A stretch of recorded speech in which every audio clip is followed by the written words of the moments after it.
Did you just tell me we have to sell our home twice? Yeah, I did, and the reasons are coming up right after this.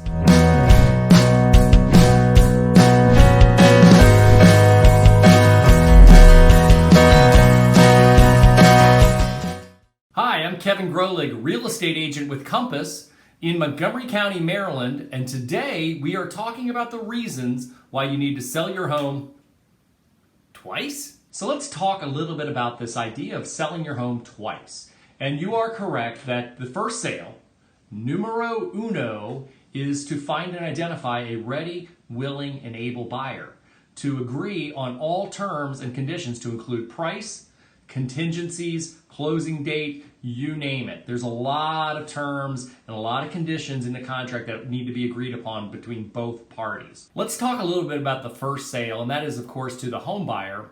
And here's what I find about home buyers. They really enter the home buying process wearing two different hats, and they're very different. The first hat is the analytical hat. This is the hat that's going to measure things like proximity to work, school districts, lot size, square footage, and things like that. And all very important things that do go into the buyer's consideration. However, they also wear an emotional hat. And when you think about it, the emotional hat makes a lot of sense because they're buying a home. We're not talking about them buying a mutual fund, an insurance policy, or something like that. It's a home. It's where they're going to raise their family, kids grow up, they get to improve upon it, they get to be part of the community, part of something bigger than themselves. So now let's talk a little bit about sale number two.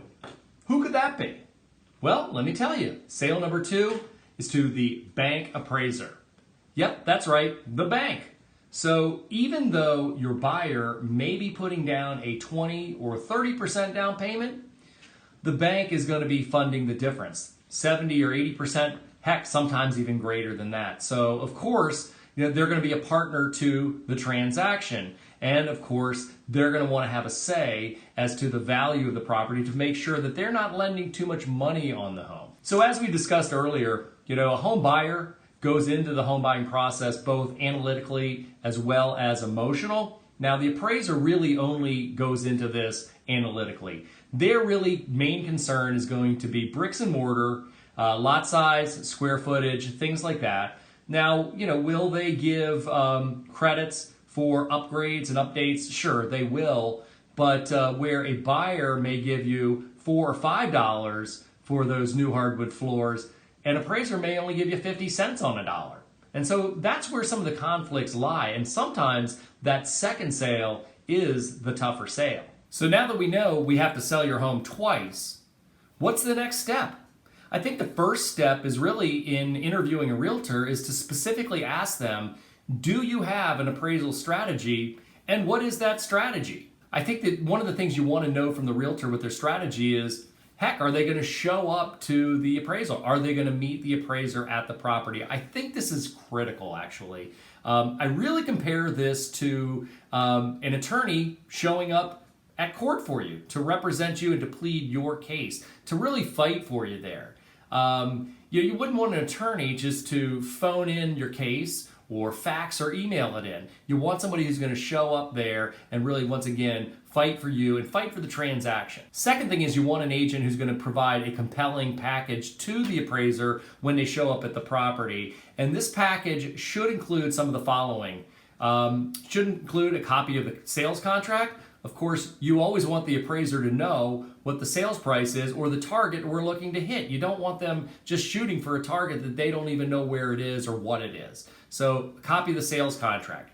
If there's multiple offers that came in, it's probably a good idea to include the other offers that were competing just to show them that there was a lot of competition and that the market is really showing that this is the value of the property.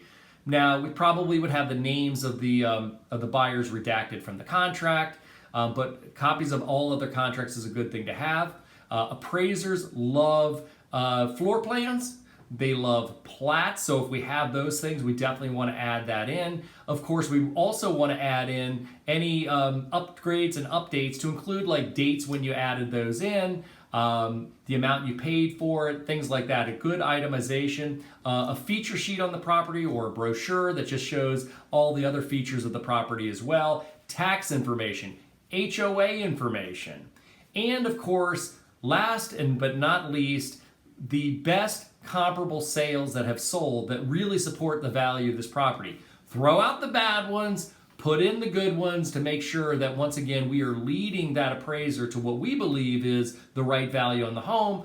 And of course, the right value of the home is whatever the price is that we sold it for. Hey everybody, thanks for checking out my video today. And if you like the video, please click on the like button below. Also, we'd love for you to subscribe to our YouTube channel. We do post new videos every week about real estate in Montgomery County, Maryland. Also, if you have questions about the appraisal process or anything having to do with real estate in Montgomery County, Maryland, please feel free to reach out to me. Until next time, have an awesome day.